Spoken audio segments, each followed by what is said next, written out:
Que Dieu vous bénisse et bien-aimés dans le Seigneur Jésus-Christ. Nous voici encore une fois aujourd'hui dans notre partage de l'enseignement, notre continuité sur la série dans le livre des psaumes, psaume 29, en commençant au verset 2 jusqu'au verset 9. Et nous sommes rendus déjà au verset 4. Comme nous l'avions déjà dit dans notre première série, que ce livre des psaumes cache beaucoup de mystères de Dieu. Ce livre des psaumes 29, au verset 2 jusqu'à 9, c'était deux paroles qui étaient inspirées par le Saint-Esprit au moyen de son serviteur David, qui chantait comme un cantique. Et les paroles qu'il annonçait dans ces cantiques étaient inspirées par le Saint-Esprit à son époque. Parce que le bien-aimé l'apôtre Pierre, il a dit que David était un prophète. Et comme il était un prophète, en chantant ces cantiques de psaume chapitre 29, au verset 4, c'était aussi une inspiration de Dieu et une parole, un mystère caché de Dieu. Donc, depuis le verset 1 jusqu'au verset 9, ces écritures-là, ces paroles-là, étaient en réalité des mystères que Dieu voulait révéler à son temps. C'est pourquoi nous allons continuer notre série jusqu'à la fin chaque dimanche. On prendra un verset par verset, morceau par morceau, chapitre et verset à l'appui, pour révéler tous ces mystères.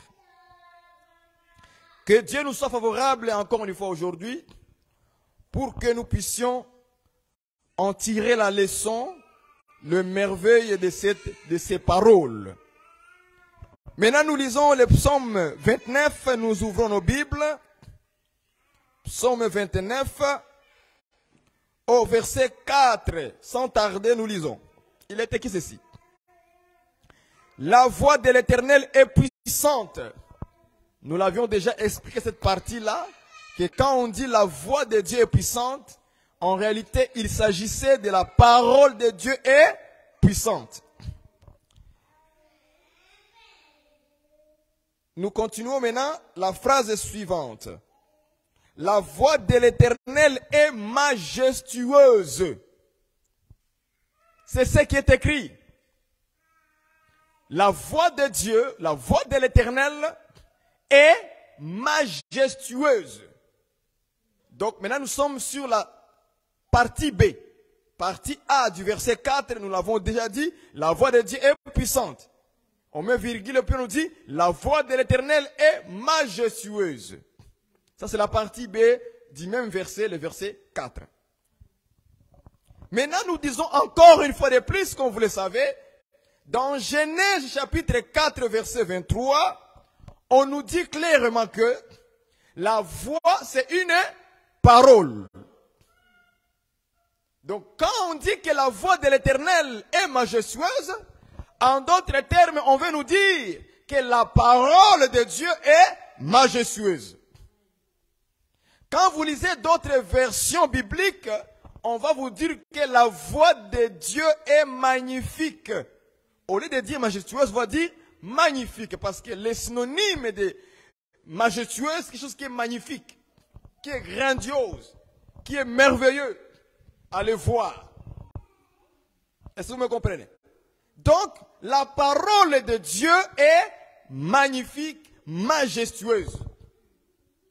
Mais cette parole-là que nous voulons maintenant comprendre, c'est quelle parole qui est majestueuse? Parce que jusque-là, quand David annonçait ces paroles comme un chant, comme un cantique, il était en train de prophétiser simplement.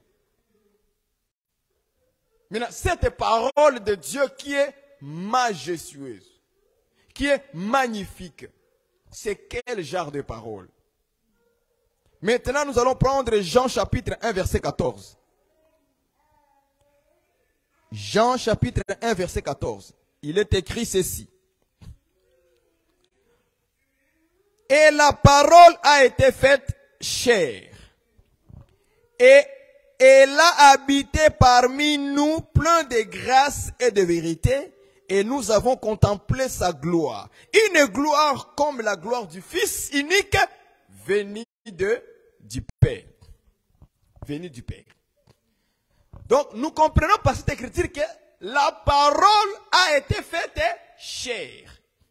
Quand vous lisez d'autres versions bibliques, au lieu de dire la parole a été faite chair, vous me suivez? On dit la parole a été faite homme. Ah, là nous comprenons que cette parole était devenue un homme, qu'on a appelé Fils de Dieu, qu'on a appelé Jésus-Christ. Donc Jésus-Christ, c'est ça la parole. Jésus, c'est la parole. Donc quand nous parlons de Jésus aujourd'hui, nous parlons de Jésus en tant que parole. C'est pourquoi que tous ceux qui veulent voir Jésus, il faut qu'ils comprennent d'abord sa parole. Parce que sa parole, c'est lui-même Jésus.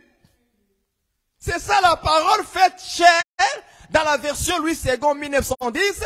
Mais dans d'autres versions, je pense français courant ou autres, on nous dit la parole a été faite homme. Un homme est devenu, la parole est devenue un homme qui marchait avec deux pieds. Est-ce que vous me comprenez? Là, par là, nous comprenons que la parole, c'est Jésus-Christ, le Fils de Dieu. Le Fils unique venu du Père. C'était lui la parole qui a marché avec les deux pieds sur la terre et qui était pendu au bois sur la croix. Donc, quand David dit, la voix de Dieu est majestueuse, il parlait en réalité de la parole. Cette parole a été faite un homme, qui est Jésus-Christ. En d'autres termes, maintenant nous comprenons que c'est Jésus-Christ qui est majestueux, qui est magnifique. Donc, on peut chercher dans le monde quelqu'un qui est magnifique. Une personne qui est majestueuse. On ne le retrouvera pas. C'est Jésus. C'est Jésus qui est majestueuse. C'est Jésus qui est magnifique. C'est Jésus qui est grandiose. C'est Jésus qui est bon, qui est parfait, qui est merveilleux. C'est le Seigneur Jésus-Christ. Quand David il disait, je suis une créature merveilleuse. David ne parlait pas de lui. David ne parlait pas de nous d'abord. Non, non. Quand David dit, je suis une créature merveilleuse, il parlait de Jésus. C'est Jésus qui est la créature la plus merveilleuse. Il n'y a pas une créature qui est plus merveilleuse que Jésus. Parce que Jésus aussi, quand il a pris un corps humain, il est devenu créature. Acclamez le Seigneur.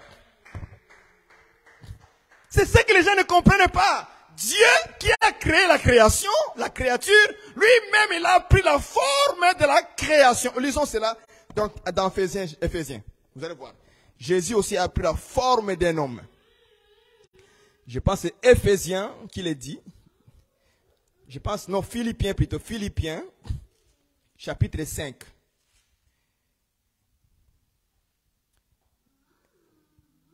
Philippiens, là où on...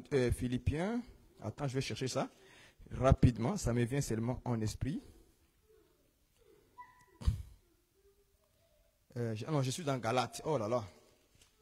Philippiens, Philippiens est là. Chapitre 2, verset 5. Philippiens 2, verset 5. On lit ceci. Ayez en vous, les disciples, les sentiments qui étaient en Jésus-Christ, lesquels, existant en forme de Dieu, c'est ici que les gens ne comprennent pas.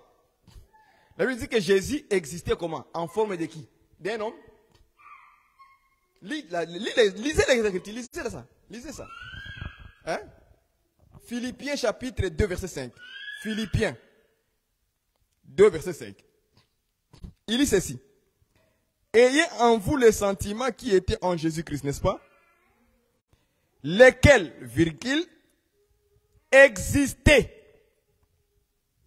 en forme de Dieu. Cette expression ici veut dire en forme de Dieu, ça ne veut pas dire qu'il avait une forme de Dieu, après il n'avait plus une forme de Dieu. Non. Ça veut dire qu'il existait comme Dieu. C'est la même chose. Ce sont des synonymes. C'est une expression pour dire qu'il était Dieu. C'est ça, existant en forme. Il faut lire d'autres versions, comment on a formulé cette phrase-là. Et vous comprendrez qu'il était Dieu. Il était Dieu. Voilà. C'est ça que les gens ne peuvent pas comprendre. Car beaucoup de gens ferment les oreilles pour dire que Jésus n'est pas Dieu le Père. Non, nous comprenons que Jésus c'est Dieu. Il était Dieu au ciel. Il n'était pas un homme, il était Dieu au ciel. N'a point regardé comme une proie arrachée d'être égal avec Dieu. Quand ici on dit n'a point regardé d'être égal avec Dieu. Ok? Cela ne veut pas dire que Jésus n'était pas Dieu et que lui, il ne voulait pas s'égaler à Dieu. Non, non, non, non, non, c'est pas ça. C'est pas ça. Parce que quand les Juifs, Jésus a dit que je suis le Fils de Dieu, ils ont dit que, ah, donc toi qui es un homme, tu t'es fait égal à Dieu. Vous voyez ça? Parce qu'aucun homme ne peut se faire égal à Dieu. Mais Jésus n'a pas dit que moi je me fais égal à Dieu. Non, non. Les Juifs ont compris ceci. Quand quelqu'un est un fils de Dieu, donc il s'est fait égal à Dieu. Alors, dans la forme de Jésus, là où il était comme un homme, les Juifs ont dit, toi tu es un homme. Donc ils ont compris que Jésus c'est un homme, il n'est pas Dieu. Or, la dimension de Jésus comme Dieu, vous ne pouvez pas le comprendre si lui-même ne se révèle pas en vous. C'est ce qui manquait aux Juifs. Donc, un fils de Dieu était Dieu. Vous comprenez ça? Parce que ça, c'est la parole de Dieu. Il dit, vous qui sommes des fils de Dieu, vous êtes des dieux. Parce que la parole de Dieu habite en vous. Donc, c'est la parole de Dieu qui nous fait de nous d'être des petits dieux. C'est pourquoi, quand on dit Dieu est le Dieu de Dieu au pluriel, le Dieu au pluriel est là. Ça parle des fils de Dieu. C'est comme on dit, Jésus est roi des rois. Il y a un R majuscule, mais les des rois là, c'est au pluriel. Donc lui, il est roi, mais au-dessus de d'autres rois. Les deuxièmes rois là, ce sont les fils de Dieu. Quand on dit Jésus est le Seigneur des seigneurs, les deuxièmes seigneurs là, ce sont les enfants de Dieu qu'on appelle aussi Seigneur. Est-ce que vous comprenez ça? Lui, il est maintenant le Seigneur des seigneurs qui sont autour de lui. Il est le roi au-dessus des autres rois. Ce n'est pas le roi de la terre. Hein? Non, non, c'est pas de ça. On parle des enfants de Dieu. Ah oui, c'est la vérité. Je m'en pas, l'église. C'est ça la Bible, la parole. Ah, la Bible est merveilleuse. Non, les Écritures là, c'est dit, quand on comprend les choses de Dieu, c'est dit, c'est comme ça. Oui, frère, tu es un roi, ma soeur. Même une sœur, c'est un roi. La Bible est merveilleuse. Les Écritures saintes. Même les sœurs, ce sont des fils de Dieu. La Bible. C'est ça la Bible. Parce que vous comprenez fils comme masculin. C'est ça, non? Fils comme masculin. Vous comprenez les Écritures, les choses de Dieu, comme genre masculin, le jar. Vous mettez le jar dedans. Quand vous mettez le jar dans les choses de Dieu, parfois vous allez vous tromper. Dieu quand nous rassemble, nous tous. Quand Dieu nous rassemble, nous tous, il ne voit plus ni femme ni homme pour le salut. Il voit seulement le Fils en train de se rassembler autour de lui. Parce que spirituellement, il n'y a pas de sexe là-bas. Dans l'esprit, il n'y a pas un sexe qui est là-bas en haut en train de... Hein? Non, non, non, non. C'est pourquoi Jésus a dit qu'au ciel, il n'y aura pas de mariage. Hein? Et puis il dit, vous serez comme des anges. Et la sœur, et le frère, tous ensemble seront comme des anges. Vous voyez ça? Et la sœur, et le frère, au ciel, quand nous serons là-bas, il n'y aura pas de genre masculin, genre féminin. Ça n'existera plus. Parce que s'il y a les genres féminin et masculin, c'est qu'au ciel, il y aura le mariage. Alors Jésus a aboli, ça dit au ciel là-bas, vous serez comme des anges. Et la sœur et le frère, tous au même niveau. Même nature maintenant. Quand tu regardes comme ça, est-ce que c'est une sœur ou c'est un garçon? Non, il n'y en a plus ça. Donc vous êtes tous des fils. Donc dans la présence de Dieu, il n'y a pas de femmes. Il y a tous fils de Dieu autour de lui. Vous voyez ça? C'est ça la Bible. Mais c'est difficile à comprendre, mais c'est des choses très sérieuses qu'il faut comprendre. Mais quand même, les Écritures aussi reconnaissent les fils de Dieu et les filles de Dieu. En tant que dans la chair, on appelle nos sœurs filles de Dieu. Mais par rapport aux choses spirituelles, dans un langage spirituel, nous sommes tous des fils de Dieu. Tous, nous sommes des fils de Dieu. Voilà les choses spirituelles, comment ça trouble un peu les gens, mais c'est comme ça. Donc, nous continuons au verset 7 de Philippiens chapitre 2. Mais, c'est dépouiller lui-même, écoute maintenant ce qu'on dit, c'est dépouiller lui-même en prenant une forme de serviteur, virgule, en devenant semblable aux hommes. Vous voyez ça maintenant? C'est que Dieu, dans sa présence, il s'est dépouillé lui-même parce qu'il avait la forme, il était Dieu là en haut, sur son trône. Eh oui, quand vous voyez déluge là, c'est lui qui a envoyé la déluge. Hein? La déluge, hein? Le déluge ou la déluge? Français et matata. C'est grave. La déluge. Quand Dieu a frappé la terre par des eaux, ok? En fait, c'était Jésus qui était là-bas au trône, en train de frapper ça comme ça. C'était Jésus. C'est ça que je ne peux pas comprendre. Ils pensent que c'était le Dieu le Père et Jésus à côté. Non, il n'y a pas un Dieu à côté de Dieu. Ça n'existe pas. Ceux qui seront autour de Dieu, ça sera le Fils de Dieu au jour de l'enlèvement. Ésaïe a dit, il n'y a point un autre Dieu auprès de moi. C'est-à-dire que dans la présence de Dieu, il n'y a pas deux dieux au même égalité. Il n'y en a pas. Il y a seulement un seul Dieu. Selon les apôtres, on dit, il y a un seul Dieu. Donc, si au ciel, il n'y a pas un autre Dieu, et que Jésus c'est Dieu, c'est qu'au ciel, il n'y a que Jésus le Père, lui seul, qui est Dieu sur son trône. Maintenant, Jésus, Dieu est un mystère. Parce que Dieu, on ne peut pas le saisir dans un langage humain. Parce que Dieu est incompréhensible à notre intelligence. Voilà pourquoi il nous flash un peu de petite compréhension pour qu'on puisse le saisir au moins, quelques miettes de la connaissance sur Dieu. Vous voyez ça?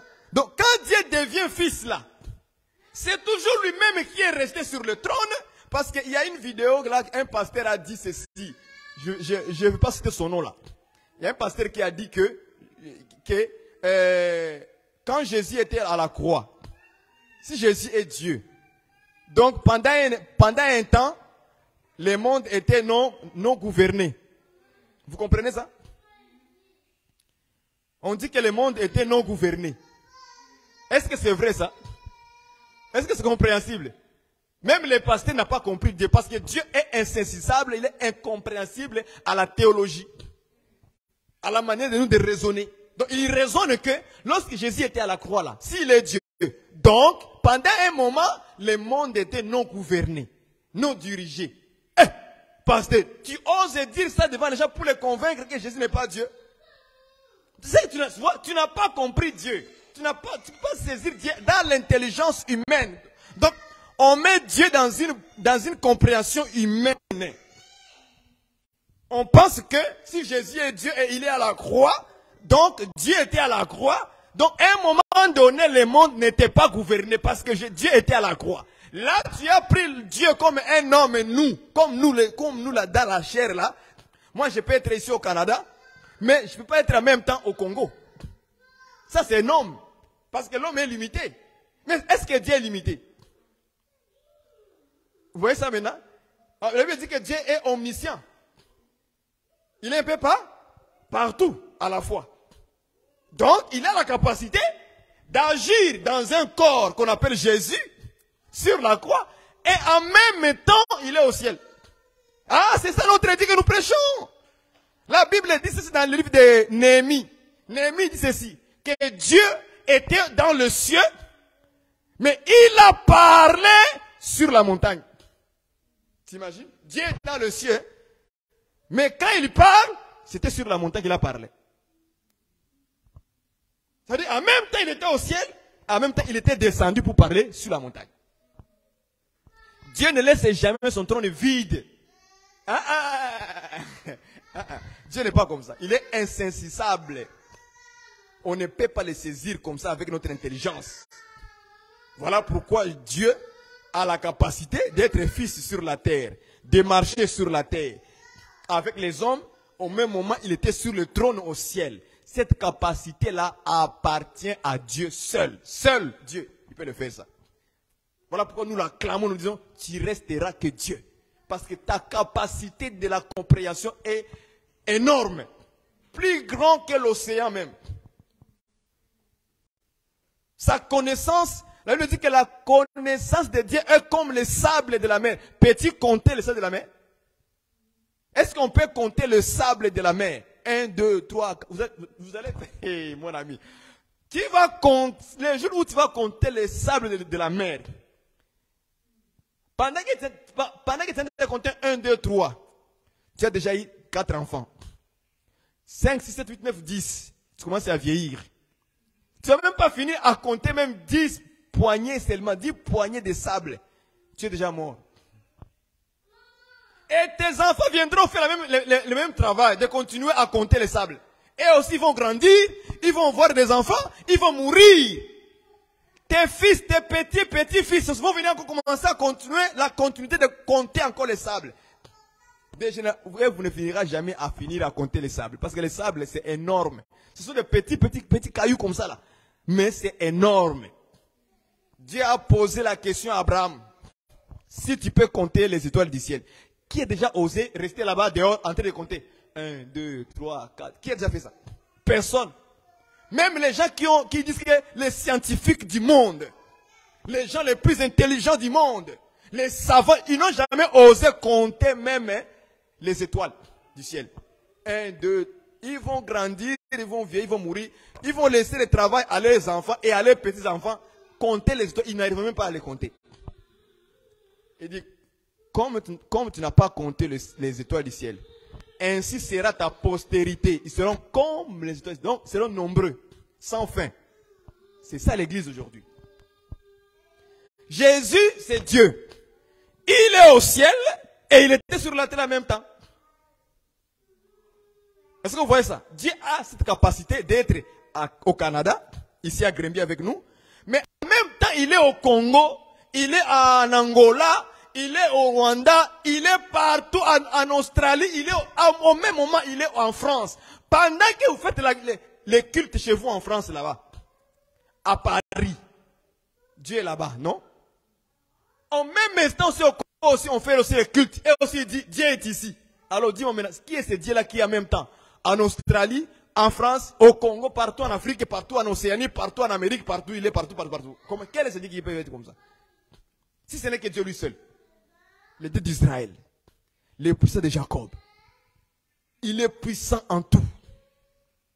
Il est puissant dans tout ce qu'il peut faire. Il est puissant. Et on ne peut pas limiter Dieu avec notre intelligence. Un pasteur qui prêche comme ça, nous comprenons qu'il met Dieu comme un être humain. L'homme humain est illimité. Il est au Canada seul. Il ne peut pas même être apparu au même moment. Il ne peut pas faire ça. Parce qu'il est limité dans sa omniscience. Mais Dieu, il n'est pas limité.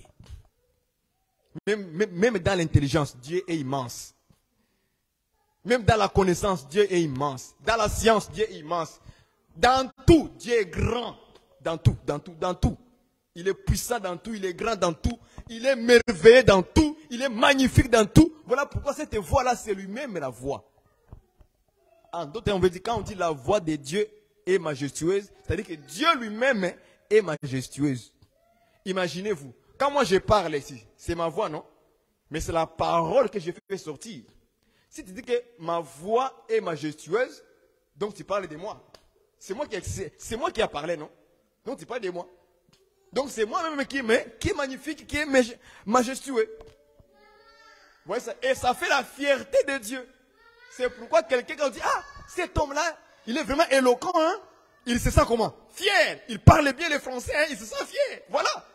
Tandis que vous avez entendu seulement sa manière de parler, sa voix qui est sortie, sa parole. Ah, cet homme est éloquent, hein?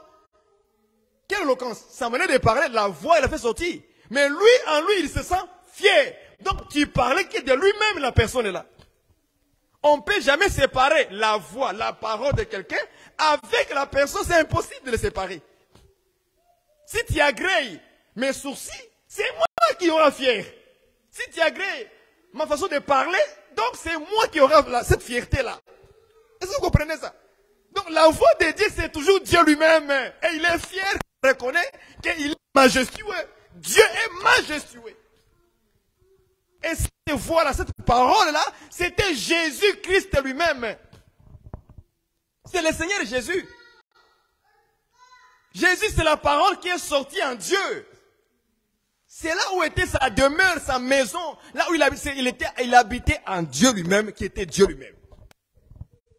Voilà pourquoi Jésus est l'homme le plus merveilleux. La créature la plus merveilleuse que David a prophétisée.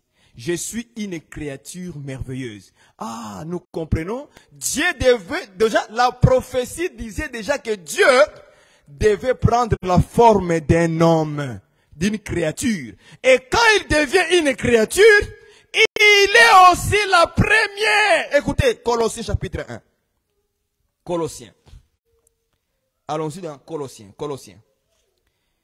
On a reconnu Jésus aussi comme une créature. Colossiens chapitre 1. Colossiens. Colossaï. Chapitre 1, je m'en vais directement au verset.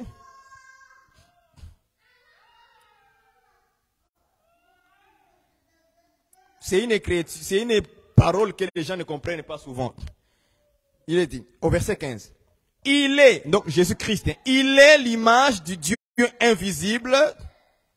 Écoutez qu'on dit. Les premiers-nés de toute la création. C'est-à-dire que toute la création là, que nous voyons là, toute la création là, le monde là, il dit Jésus est le premier-né. Est-ce que vous voyez ça? Écoutez bien. Il est le premier-né de toute la création.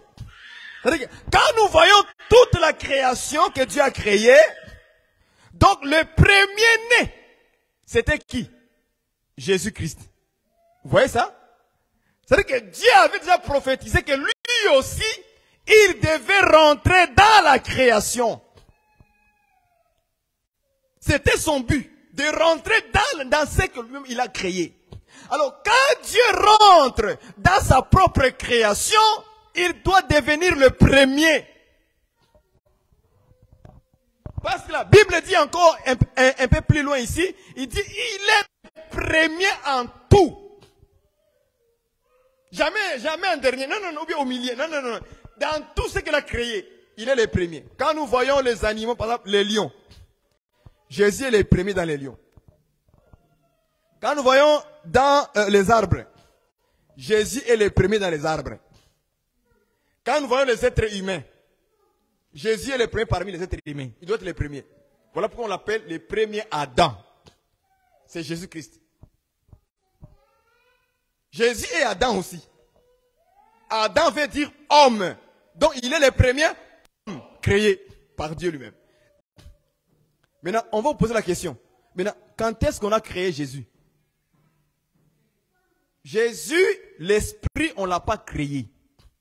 Jésus, homme, le corps là, qu'on a formé dans les ventres de Marie, c'est ça la création de Jésus. C'est ça la création de Jésus. Donc, quand Jésus vient dans le monde, selon Hébreux chapitre 1 au verset 5, il dit, En venant dans le monde. En venant, ça veut dire qu'il y a un temps où il n'était pas dans le monde. Maintenant, il devait rentrer dans le monde.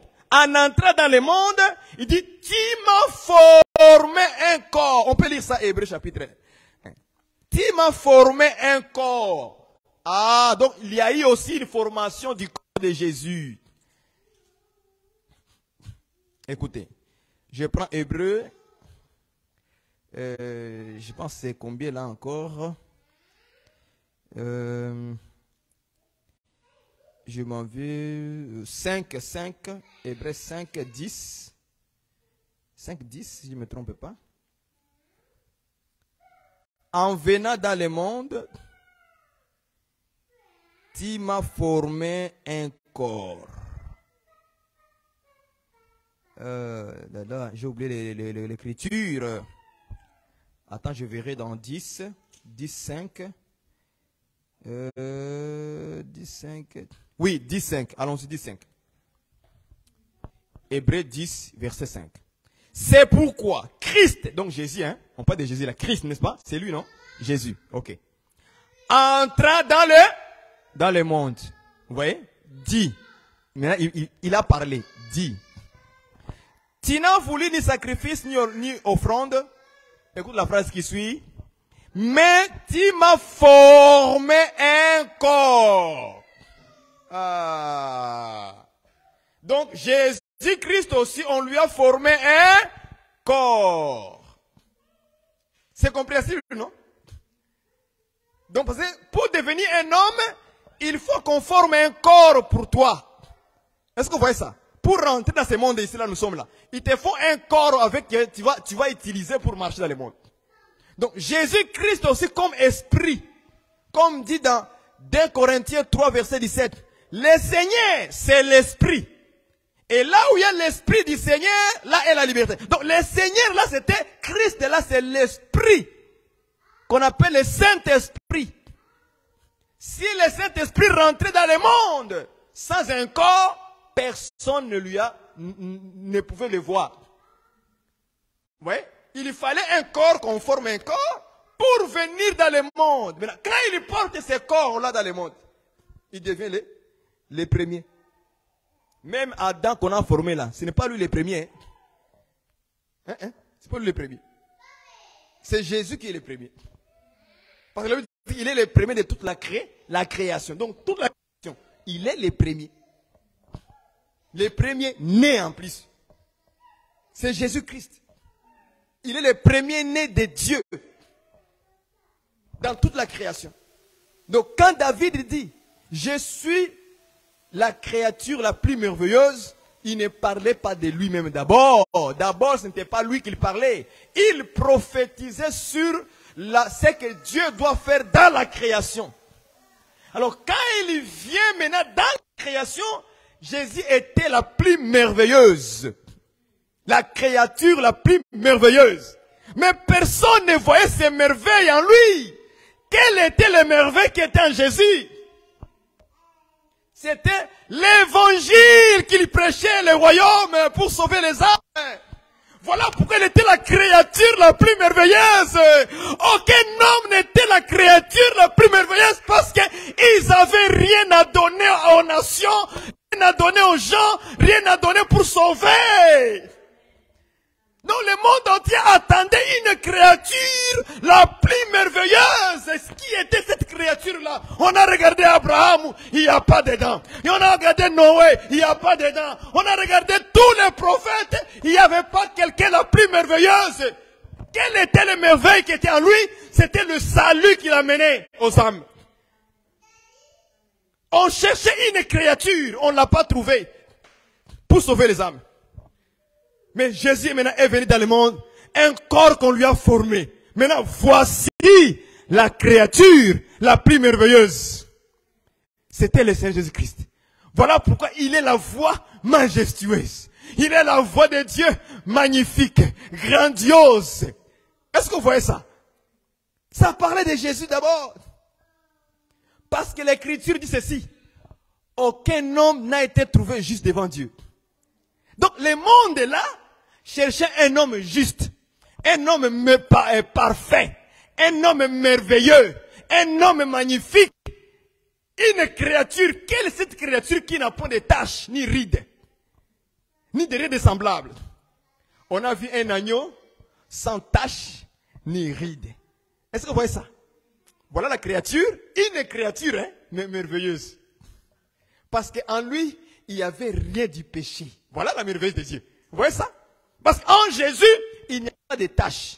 Voilà pourquoi Dieu, dans Exode 12, a demandé un agneau sans taches. Taches, ça veut dire le péché. Ça veut dire les taches. Ce sont des péchés. Mais quand on voit cet agneau-là, on la regarde, on examine, l'agneau n'a pas de taches. On dit que c'est un agneau parfait. C'est un agneau merveilleux. Donc ça, maintenant, on peut offrir à Dieu. Donc Dieu cherchait seulement un animal parfait, merveilleux, magnifique. Une créature qui est magnifique, qui est majestueuse. Il ne l'a pas trouvé. Donc Dieu lui-même a proposé lui-même dans sa propre volonté un agneau parfait. Et là, Jean-Baptiste a dit, voici l'agneau d'un homme, hein?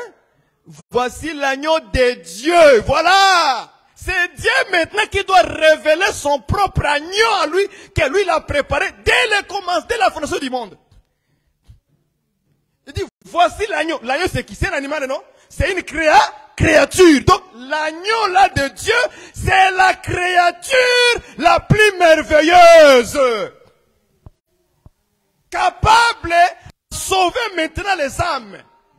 C'est l'agneau qui devait sauver l'âme d'une personne. Par son sang. Le sang de vos prophètes, c'est le sang pourri. C'est le sang du péché. Le sang de vos pasteurs, c'est le sang du péché. C'est le sang d'Adam. Nous sommes nés tous d'Adam. Et la Bible dit que tous ceux qui sont descendants d'Adam sont des pécheurs. Parce que nous sommes pécheurs depuis dans les vents de notre mère.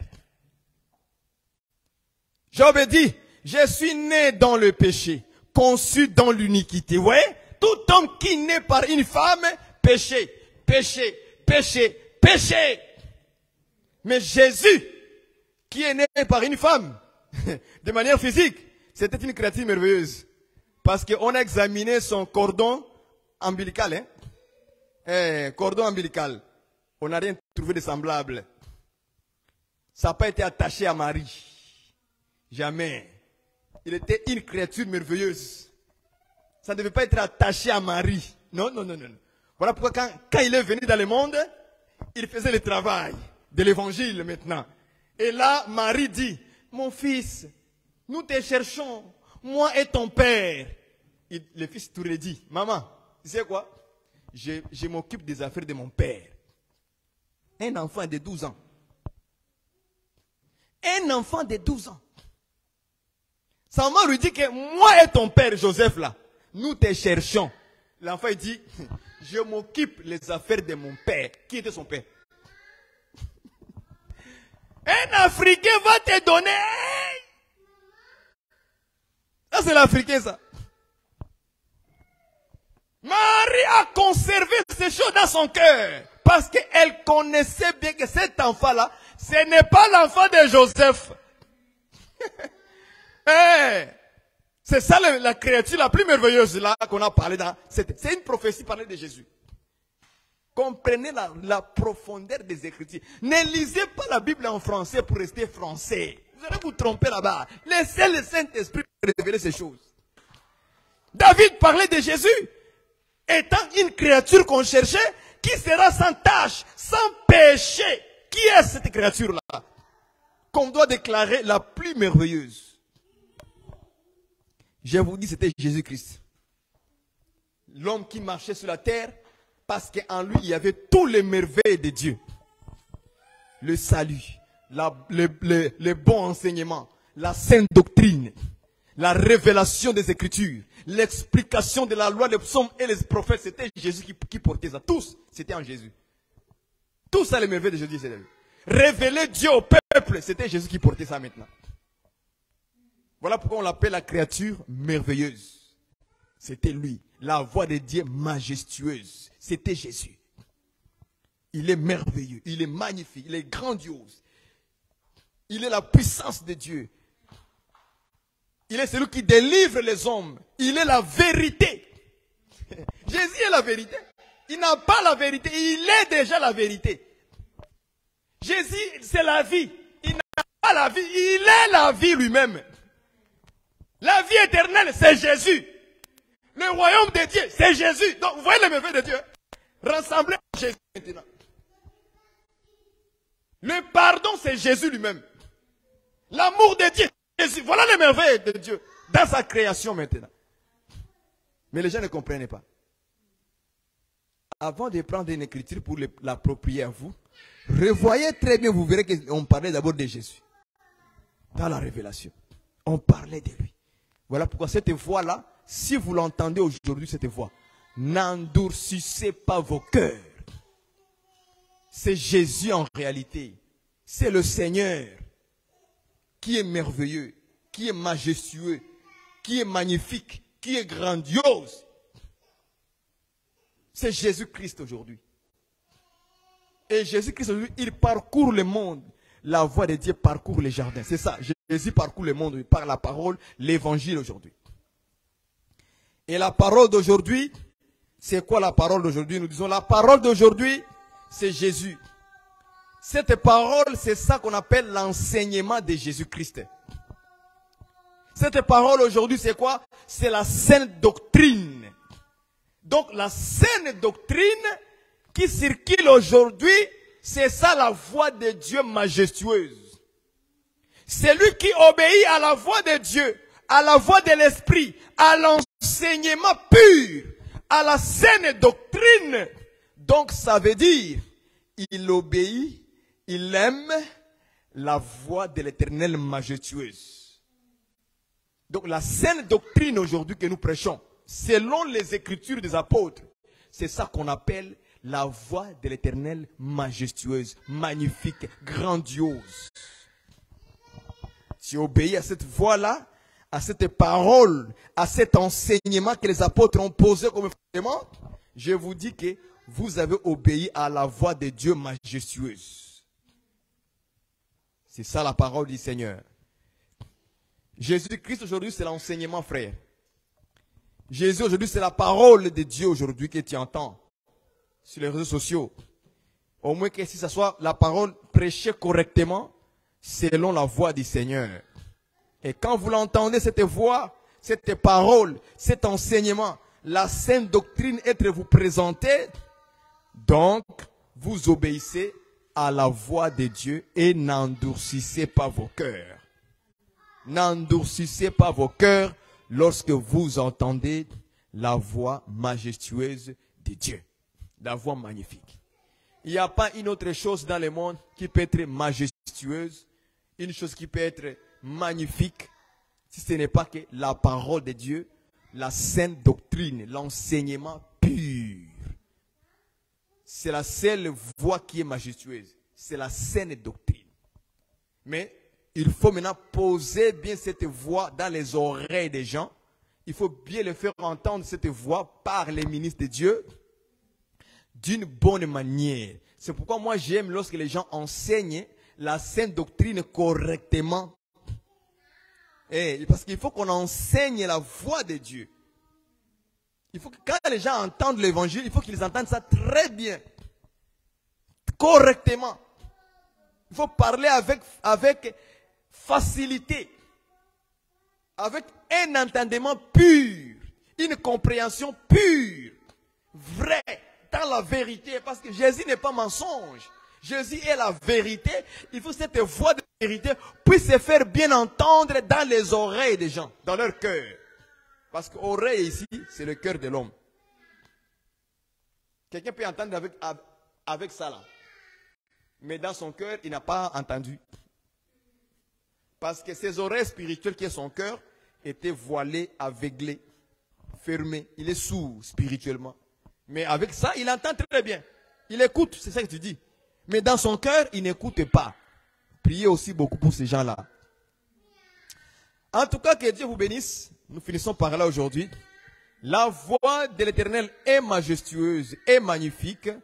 Ah, que Dieu vous bénisse. Cette voix, nous venons de le dire, c'est Jésus-Christ. C'est la parole faite homme. Cet homme, c'était Jésus. Il est devenu une créature pendant un temps pour sauver les âmes. C'est ce que David aussi a dit. Je suis. Cet je suis-là, ce n'est pas David, mais c'était une prophétie qui parlait de Jésus-Christ, qui est le véritable créature merveilleuse que Dieu cherchait. Donc, dans toute la création, après avoir péché, quand Adam a péché, le monde entier était couvert du sang. Tout le monde était déjà mort spirituellement. Dieu voyait tous les hommes comme des pécheurs. Donc maintenant, Dieu cherchait un homme juste, un homme obéissant, une créature qui va réjouir son cœur. Il n'a pas trouvé cette créature-là. Alors Dieu lui-même s'est formé un corps. Pour rentrer dans sa création, il forme un corps et il devient homme. Maintenant, cet homme-là qui vient sur la terre, Dieu l'a regardé et Dieu a prophétisé par David. Je suis une créature merveilleuse. C'était le Seigneur Jésus. Quand vous voyez Jésus maintenant venir, on a regardé autour de lui. Ah, on n'a rien trouvé. On l'a mis chez le Ponce Pilate. Ponce Pilate a commencé à questionner Jésus. Ponce Pilate a dit, je n'ai rien trouvé dans cet homme. Vous voyez ça? Il dit, il n'a rien trouvé dans cet homme. On l'a mené parmi les rois de la terre à Jérusalem. Trouver une faute en lui, un péché qui va le rendre impur. On a même commencé même à faire des faux témoignages. Cet homme a dit que ce temple, il va détruire. Et en 3 jours, je vais rebâtir. Ils n'ont rien trouvé du mal. À la fin, on nous a dit, bon, comme on n'a rien trouvé du mal en cet homme-là, on voit que c'est une créature merveilleuse. C'est vraiment une créature magnifique. Une créature majestueuse. Qui ne péche pas. Qui n'a pas de défaut. Qui n'a pas de péché. Hein? Donc c'est une créature merveilleuse. Est-ce que vous voyez ça? C'était Jésus qu'on cherchait seulement, une créature merveilleuse. Parce qu'en lui, on n'a pas trouvé quelque chose de mal. Tout était juste, merveilleuse, magnifique, grandiose, impressionnante. Vous voyez ça? C'était en lui. C'est pourquoi il avait la capacité maintenant de réjouir les cœurs de Dieu et de sauver les hommes de leurs péchés. Acclamons le Seigneur. Bénisse. Je crois que cette parole a amené une connaissance en toi, mon frère, ma soeur. Je crois que cette parole d'aujourd'hui a renforcé ta vie spirituelle de connaître encore Dieu d'une autre manière. Que Dieu a la capacité d'agir même dans sa propre création et de devenir même une créature. Ça, c'est comme ça que Dieu fonctionne, frère. Tu ne peux pas le nier. Dieu est un lion, Dieu est un agneau. Tout ça, ce sont des créatures, non? Dieu aussi peut être comme une maison. Maison, c'est une création. Il a fait d'une création. Dieu peut prendre plusieurs formes. Dieu est la lumière. Lui-même, il a créé la lumière, mais lui-même, il va s'identifier comme une lumière. Donc, il est aussi dans la création des luminaires. Quand il parle des étoiles, il est aussi l'étoile de David qui brille. Quand il parle du soleil et la lune, il est aussi le soleil et la lune. La Bible dit que Dieu est un soleil. Donc lui-même aussi, il prend la forme d'une créature. Vous voyez ça? Même si on peut les interpréter, les expliquer d'abord. D'abord, il prend d'abord littéralement comme ça. Il les prend d'abord comme étant aussi une créature. Dieu aussi est un époux. Vous voyez ça? Il est époux. Donc il prend aussi cette nature d'un homme qui s'est marie. Or, il dit qu'il est esprit. Mais lui aussi, on l'appelle aussi l'éternel et l'époux. Ah, s'il est l'époux, il est le mari, donc il prend la forme des hommes, c'est ce qu'ils font sur la terre. Il se marie. Donc lui aussi se marie. Donc dans toute la création, Dieu aussi s'identifie à ce que lui-même il a créé. Parce que tout ce qu'il a créé vient de sa propre nature. C'est ça Dieu. Il peut prendre la forme de tout ce qu'il a créé lui-même. Tout ce qu'il a créé lui-même. C'est ça Dieu. Il est illimité, il est grand, il est puissant, il est merveilleux, majestueux, magnifique, il est tout. C'est pourquoi on doit les craindre, ces dieux-là. Amen. Seigneur, merci pour ta parole d'aujourd'hui. Nous te rendons grâce dans ton amour si puissant et merveilleux de nous offrir l'intelligence de comprendre ta nature, tes attributs, tes fonctions, tes manières d'agir, de faire, de parler, toutes tes manières, tes comportements, tes sentiments, Seigneur. Continue à nous révéler tout de toi, Seigneur Jésus-Christ. Merci, toi qui nous enseignes tes voies, ton chemin, ta façon, Seigneur, que nous devons marcher et obéir à ta parole. Nous te rendons grâce et nous bénissons ton peuple qui venait de nous écouter. Au nom de Jésus-Christ, ainsi nous avons prié. Amen. Que Dieu vous bénisse et à la prochaine.